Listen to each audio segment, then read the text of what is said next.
vertellen? Cornelia doet de jas aan en zei in Tomke en Romke. Ik moet een boodschap naar de winkel. Voor je mij Tomke en Romke? Ja, Cornelia, ik doe ook de jas aan. En krijgen we dan ook weer een zuurtje bij de winkel? Dat vind ik zo lekker. Oh, misschien wel. Maar de meeste net om zeuren, hè? Nee, Cornelia. Ik zal heel leer wezen.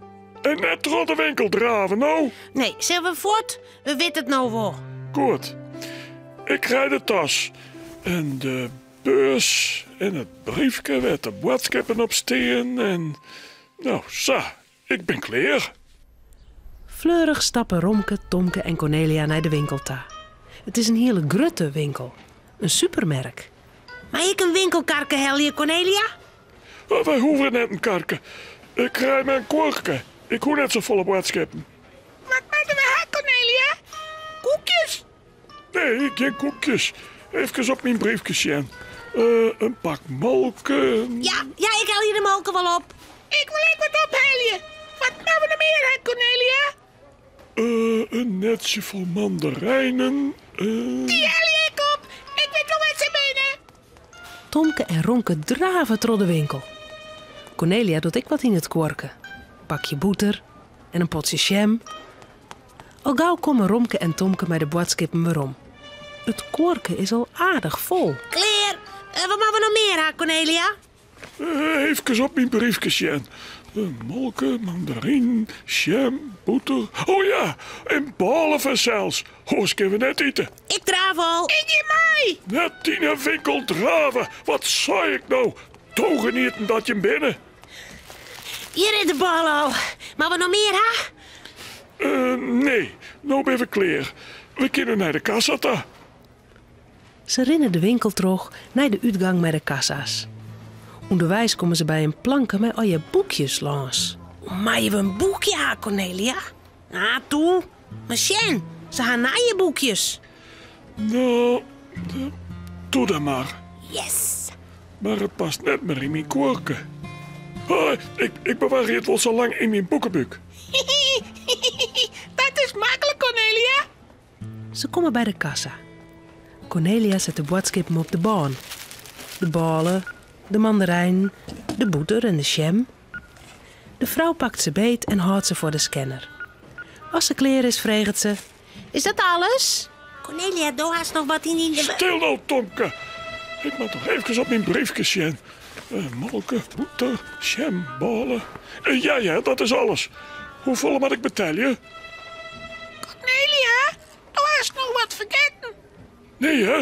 Ik heb alles wat er op mijn briefje staat. En nou moet je hem stilwijzen, want anders kan ik dat denken. 10 euro en 20 centen. Dat is 10 euro en nou nog... Cornelia, doe haast om eens nog... Wat zei ik nou? Stilwijzen. Oh, nou moet ik weer bij beginnen te tellen. Nou, 8, 9, 10, ze is er wel niet meer. Hè, Romke? 10, Nee. 20, 30. Als Cornelia betellen had, doet ze de boodschappen in de tas. Zo, we kunnen een hoesta. Kom maar, Romke en Tomke. Waarom zeurt niet hem nou zo bij de kassa? Ja, nou, Romke en Tomke zullen het vertellen. Ja, Hallo? maar dan komt de baas van de winkel naar Cornelia toe. Mevrouw, kom hier eens even. Hij vreeg het of er even in haar boekenbuk Sjen mij. In mijn boekenbuk?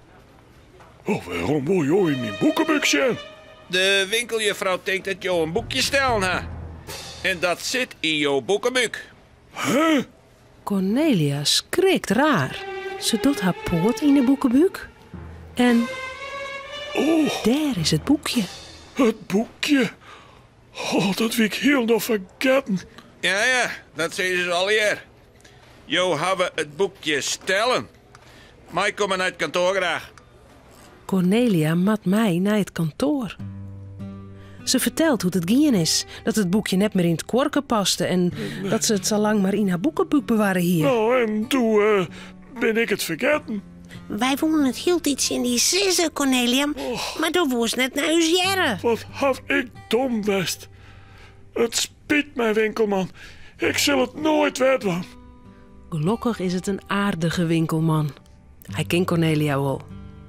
En hij zei: Nou, het weer een ongelukje, zeg ik wel. Ja, Als jou mij het boekje betaalt, ja, dan zullen we het maar gauw vergeten.